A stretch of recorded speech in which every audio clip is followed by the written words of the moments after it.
Boa noite, pessoal. Meu nome é Hadrick, muitos já me conhecem, sou despachante, tenho um escritório de despachante, trabalhamos com diversas áreas documentalistas, em específico a área armamentista. Antes de mais nada, peço para que vocês, como esse vídeo é do YouTube, ele vai para o YouTube, que deixe ali o like, se inscreva no canal, isso ajuda a fomentar mais as informações, os vídeos e automaticamente chegar a mais pessoas, né? Quanto mais informação as pessoas tiverem, mais consciência elas vão ter, mais unidas elas ficam e mais a classe fica forte. Então, sempre costumo dizer, quanto mais unidos nós tivermos, mais fortes nós seremos. Sendo assim, então peço para que vocês deixem um like, se possível, se inscreva no canal, ativa lá o sininho para receber sempre os vídeos quando a gente postar, que é sempre muito atrativo, pois a gente sempre vai levar esses vídeos de forma educativa, né? Para que as pessoas possam compreender melhor como que funciona a legislação, a parte jurídica, e assim possam ter mais conhecimento sobre aquilo que estão pretendendo fazer ou mesmo que já fazem parte, tá bem?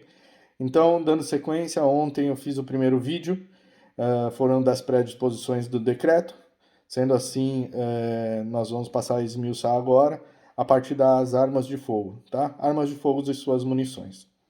Então, eu vou lendo o decreto, algumas partes, não todas, porque é muito grande, e vou dando a explicação. As partes que nós vamos ler, geralmente as mais específicas e interessantes, né? Onde as pessoas precisam ter mais conhecimento. Então, sendo assim, nós passamos agora à leitura. Então, capítulo 3 das armas de fogo, seção 1, das armas e das munições de uso permitido, restrito ou proibido, tá? Então, nós vamos para o primeiro, que é armas e munições de uso permitido. Então, no artigo 11, ele menciona: são de uso permitido as armas de fogo e munições cujo uso seja autorizado às pessoas físicas e às pessoas jurídicas específicas em ato junto com o Exército e a Polícia Federal. Ou seja, é aquilo que eu já tinha mencionado no vídeo anterior. Eles estão querendo unificar tanto Polícia Federal, Sinarme, como o Comando do Exército, Forças Armadas, Sigma. Armas de fogo, né? Inciso 1. Armas de fogo de porte de repetição em semiautomáticas, cuja munição comum tenha na saída do cano de prova energia até 300 libras pé ou 407 joules e suas munições. Então, armas de fogo portáteis, então vai ser revólver, vai ser pistola, vai ser, né? Armas que cabem em coldre, que podem ser utilizadas teoricamente num porte velado ou num porte ostensivo, tá? Essas armas agora elas estão discriminadas com 407 joules, bem diferente do que era o decreto anterior, que era 1620 joules, né? Hoje acabaram que algumas armas, então, com essa nova prerrogativa, se tornaram restritas. Então, passando ao inciso 2, armas de fogo portáteis longas, tá? Longas. Então, carabina, rifle, tá? Fuzil não. Fuzil é restrito. Mas depende também ali do calibre da carabina ou do rifle também é restrito. Mas aí a gente vai ver mais pra frente. Então, de repetição, cuja munição comum atinja, na saída do cano de prova, energia cinética superior a 1.200 libras pé e 1.620 joules. Essas continuam com 1.620 joules, porém, mais para frente a gente vai ver que as semiautomáticas elas passaram a ser restritas. Então é só de repetição, tá bem? Então, que nem um exemplo, a 12, que tem a telha, né, para você poder engatilhar ela ainda é de uso permitido. Agora, se for uma 12 semi-alto, com porta ali com um carregador de 10 a 12 munições, essa daí já passou a ser uso restrito. Armas de fogo portáteis longas, inciso 3, de alma lisa, de repetição, de calibre 12 ou inferior, que é o que eu tinha acabado de dizer, né? Que algumas 12 ainda permanecem como permitido, mas se for semi-alto, não. Então, é permitido o uso de armas de pressão por ação de gás comprimido ou por ação de mola, no calibre igual ou inferior a 6 milímetros. Ou seja, tinha algumas armas de pressão, né, que costuma se dizer, né, mas seria de gás comprimido ou por mola, mas no vulgo popular é de pressão, que de 9 milímetros, um chumbinho de 9 milímetros. Então elas estavam sendo liberadas, né, permitidas. Agora não são mais. Aquelas que também lançam esferas de plástico com tinta, a exemplo do paintball, também é permitido, tá bem? Vamos passar para o segundo quesito ali, que é armas de fogo de uso restrito. Então, são de uso restrito as armas de fogo de munição específica em ato conjunto do Comando do Exército, da Polícia Federal. Unificação novamente. Armas de fogo automática, ou seja, no Brasil elas não são permitidas, né? Elas são de uso restrito, seja das Forças Armadas em específico, nem das Forças de Segurança não são liberadas. Então são aquelas armas que nem um exemplo, uma pistola que você aperta o gatilho e ela atira o carregador inteiro. Se tiver 17 munições, aí 17 munições.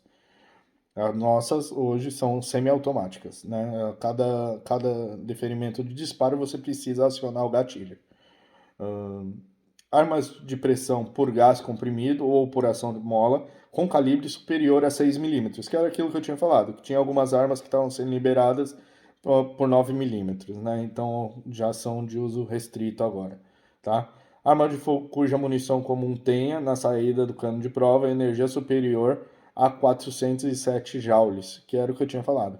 Antes era 1.620 joules, agora é 407, ou seja, diminuiu isso lá para o 380, 38 alto, 32, 635, 765, né? Essas armas que seriam para utilização em coldres, né?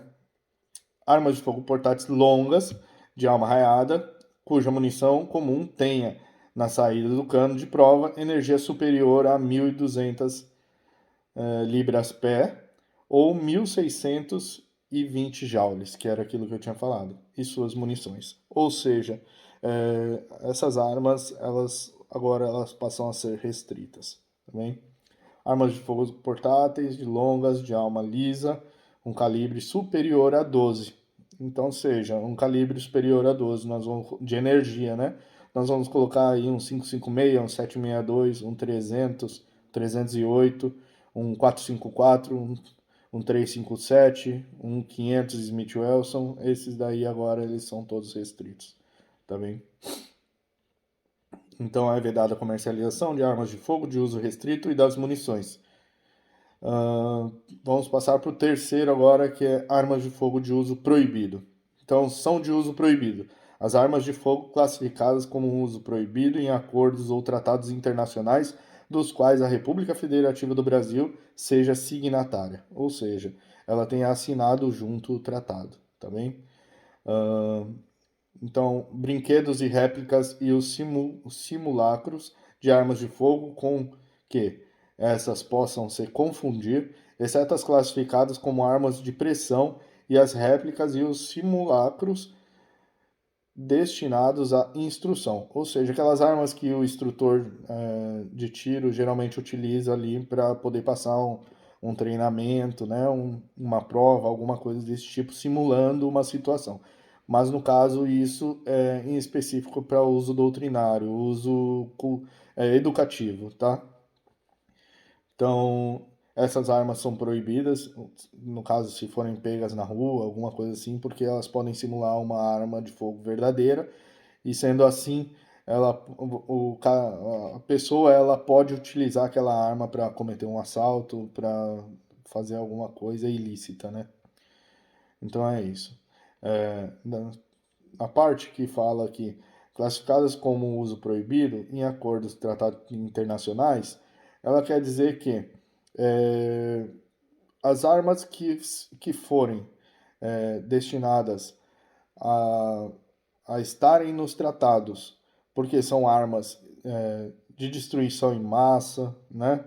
Armas que têm um poderio bélico muito grande que pode aí causar não só em uma única pessoa, mas sim ali numa população inteira, um estrago. Então essas armas elas são proibidas, só para poder esmiuçar um pouquinho mais do que é a arma de fogo ali que esteja ali dentro de um tratado internacional. Então, da aquisição, do registro e da posse de arma de fogo, tá?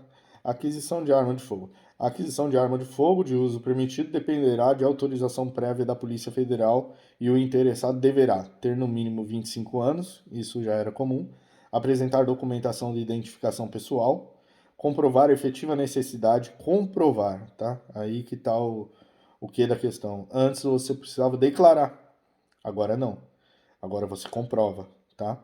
Comprova com fundamentos jurídicos, né? Isso no caso ali da defesa pessoal, para o Sinarme, tá? Uma arma que você vai ter como destino ela a defesa pessoal. Então precisa comprovar de maneira jurídica e, se possível, com provas documentais de que você tem a necessidade de ter aquela posse de arma, seja na sua casa, seja no seu comércio, na sua empresa, né? Mas ela fica fixa lá, ela não pode sair de lá. Você tem só a posse, né? Você pode utilizá-la ali, não portar na rua, tá? É diferente. Isso é a posse. Então, comprovar a idoneidade, apresentar documento comprobatório de ocupação lícita, ou seja, que você esteja trabalhando, né? Comprovar a aptidão psicológica, precisa sim ter um teste psicológico. Apresentar declaração de que a sua residência possui cofre e lugar seguro, com tranca para armazenamento das armas, sejam elas desmuniciadas e que seja o proprietário. Então, é assim, eles introduzem que a arma, teoricamente, ela deve ficar desmuniciada, né?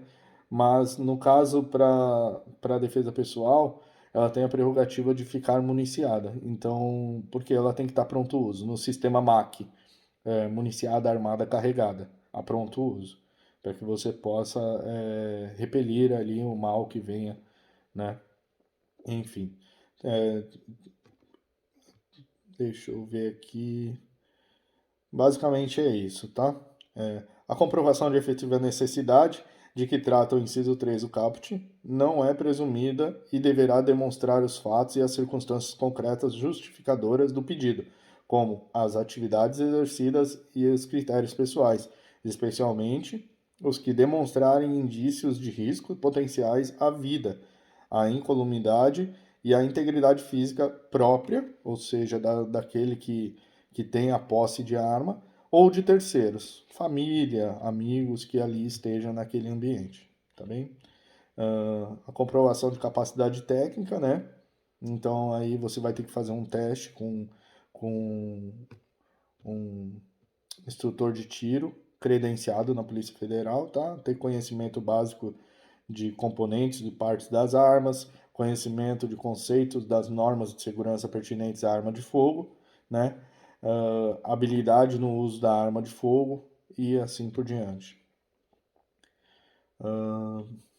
Basicamente é isso. Comercialização nacional das armas de fogo, elas podem ser seguindo as prerrogativas do Exército, né? Então você vai poder fazer a comercialização, seja que se você tiver uma arma, você quer vender, você quer transferir, mas sempre com autorização do Comando do Exército e da Polícia Federal, tá bem? Basicamente é isso. Quanto às armas de fogo, são essas. O que eu queria deixar claro para vocês, que são 3 pontos aqui nesse tópico desse vídeo de hoje, que é em relação à questão dos calibres. Então, acima de 407 joules para armas portáteis que caibam em coldre, né? Agora elas passam a ser restritas.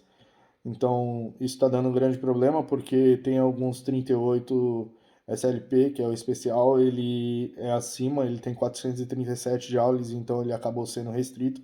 Isso possivelmente nós vamos ter alguma alteração no decreto, porque tem empresas de segurança que se utilizam dessa arma e hoje não estão podendo trabalhar mais, sem contar segurança particular, que também utiliza esse tipo de armamento e também agora passou a ser restrito, né? Então também não vão poder utilizar. Sem contar, que nem um exemplo, as calibre 12 semiautomática. Tem muitas empresas de segurança aí, de transporte de valores, de vigilantes, que já tinham colocado essa arma como uma ferramenta de trabalho e agora por ter passado a ser restrita estão ilegais. Então tem muita coisa que está acontecendo que é bem possível que daqui a pouco esse decreto ele venha a ser mudado em alguns quesitos, quanto a principalmente ao calibre. Uh, nesse ponto é isso. Então, vou só deixar bem claro que quem já tiver armas, exemplo 9mm, 357, 44 Magnum e por assim adiante, essas armas essas pessoas elas vão poder permanecer com as armas. Porém, é bem possível que assim que é vencido o CRAF, para que tenha uma renovação de CRAF, a pessoa tenha que se enquadrar nos níveis do CAC. Então, se a arma é restrita, a pessoa que no caso vai ser o CAC, né, que tem o CR, ele vai ter que se adequar ali ao nível 3 para ter acesso a armas de uso restrito, ou então possivelmente se desfazer das armas. Caso não tenhamos nenhuma alteração, né? Então, basicamente é isso. E outro ponto que eu queria só colocar rapidinho aqui para vocês é a questão ali da demonstração de efetiva necessidade para posse e porte. Então, antes bastava apenas declarar, né? Declarava-se que tinha necessidade, hoje não. Hoje você tem que demonstrar de forma documental ali, comprovando que você tem sim a necessidade de ter uma arma de fogo para defesa pessoal. Tá bem? Então, basicamente é isso. Surgindo mais dúvidas sobre o que a gente conversou aqui hoje, vocês podem colocar nos comentários, a gente vai respondendo, tá bem? Podem entrar em contato com a gente também, nós temos o WhatsApp do escritório, eu vou deixar ali na bio do vídeo. E é isso, o vídeo de hoje era esse, pessoal. Não se esqueçam de deixar o like, se inscrevam no canal, assinem o sininho lá para poder receber os vídeos. E basicamente é isso. Até uma próxima. Amanhã a gente tem um outro vídeo que daí vai ser então sobre a questão de aquisição das armas de fogo e aquisição não, desculpa, vai ser sobre a validação do certificado de registro de arma de fogo, tá bem? Quanto ao documento que é para que você possa ter a arma, é o RG da arma, tá bem? Tenham todos uma ótima noite, um grande abraço.